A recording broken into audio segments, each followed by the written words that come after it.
here. All right. So we can get all the group in. I'm ready for my close-up. Okay. Look out, I can't get up! Come on, let's spread around the table. Squoosh in.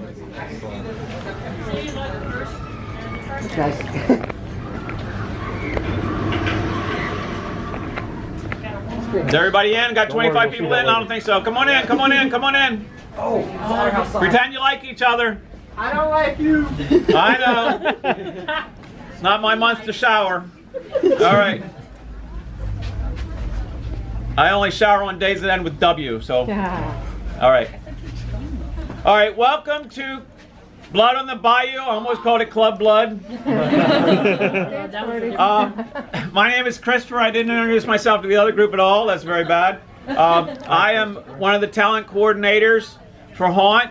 I like to tell people I make monsters and places for them to play because besides being the talent coordinator with Jim to oversee about 400 monsters, I also am on the build and install team, and I also train the stilt walkers, and I do other things as well. But those are my main functions here for Haunt. So a lot of this area I help build. There's nobody who generally builds just one thing, although I have built most of the drop boxes in the park. Because sometimes you do something really good and other people can't figure out how to do it, and they say, hey, guess what? So you go see pretty much all the drop boxes that you see through the park I built. And I built most of the statue. I don't do the painting. We have a paint crew that does this, so we have a whole team that works together. This is Blood on the Bayou. The theme is a voodoo maze, and so it starts out a dedication to the voodoo queen of New Orleans. The table that you see in the middle of the room has kind of runes around it. Those runes, ancient runes, actually are the names of the people who built this maze. Oh, neat. That's cool. So there are other kinds of Easter eggs as you go through the different mazes if you know the people. I did a lot of the facades. Actually, I did all the facades for Zombie High. So inside of those rooms, and if you look in the windows, like there's a math question, and my son loves math. If you solve the equation, it spells out his name. Oh, that's neat. And they're like the dates and the numbers in there, their birthdays. All the rooms have to do with death. So, you know, all the stuff, we tie it all together. It's a layer upon layer of detail for all the mazes. If you notice as you go through, and we go through in the lights on maze, last year we were the #2 Haunt attraction in the country. Hopefully when the poll comes out we'll be the #1 this year. They say that our overall Haunt has already surpassed, the closest competition is probably Universal, because they really spend a lot of time and money. Our mazes cost between $100,000 and $150,000 a piece to build. And they probably do as much or more, but they're union, and they also tear them down and start anew each year. Our mazes stay up 7 to 9 years. The ones in the building stay up the entire time. We add to them, and we certainly refresh them as we go along. The next one is Condemned, and that's, if you have been before, that was no vacancy, but it's gotten a whole makeover. So there's very little, the layout is the same, but there's very little inside that's the same. So you'll see that as we go through. So we start out in the museum and then move through the library. Now we're actually going to make one. Later on, come through. If we come through. Hey, hold it down over there. What? Come on in, come on in. This was the store where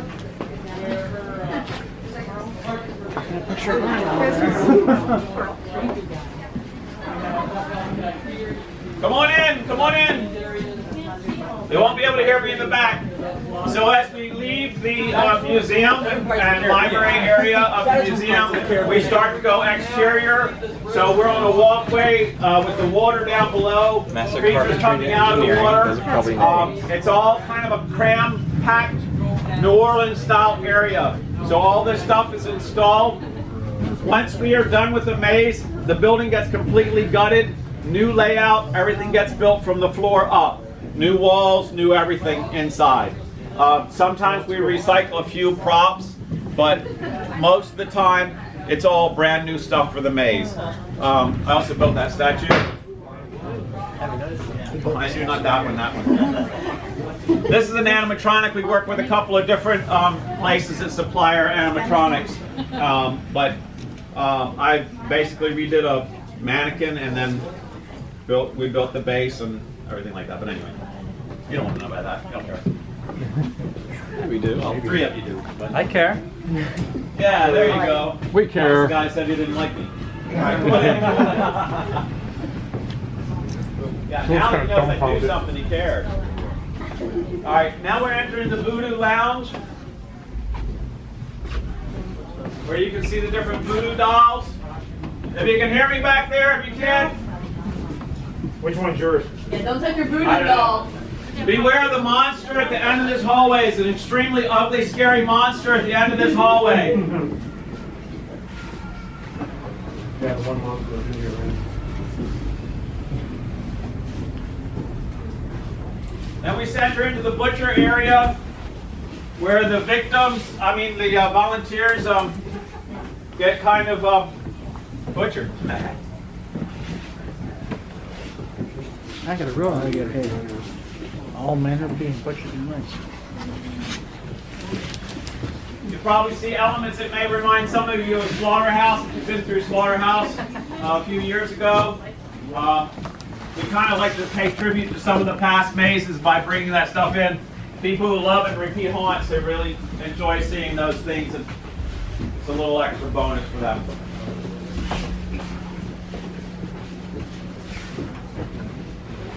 Well, there's a Slaughterhouse sign over there.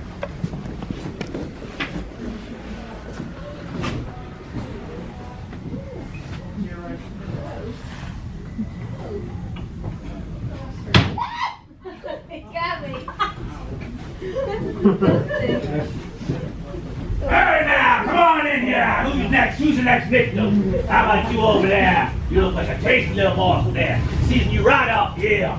Little alligator meat.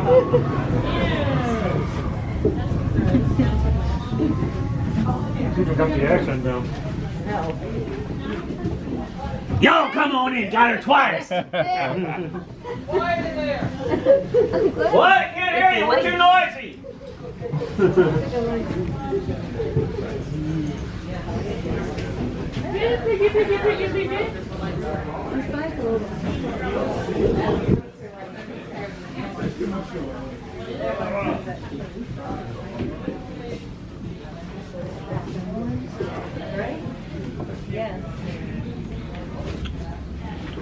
Come on in, come on in. I hope all of you get through the butcher shop. Usually somebody doesn't. Tasty little morsel.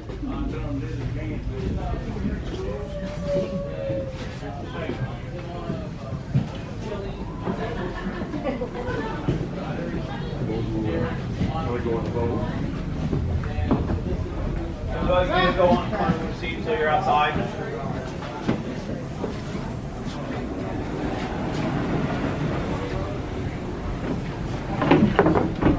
You're not getting it.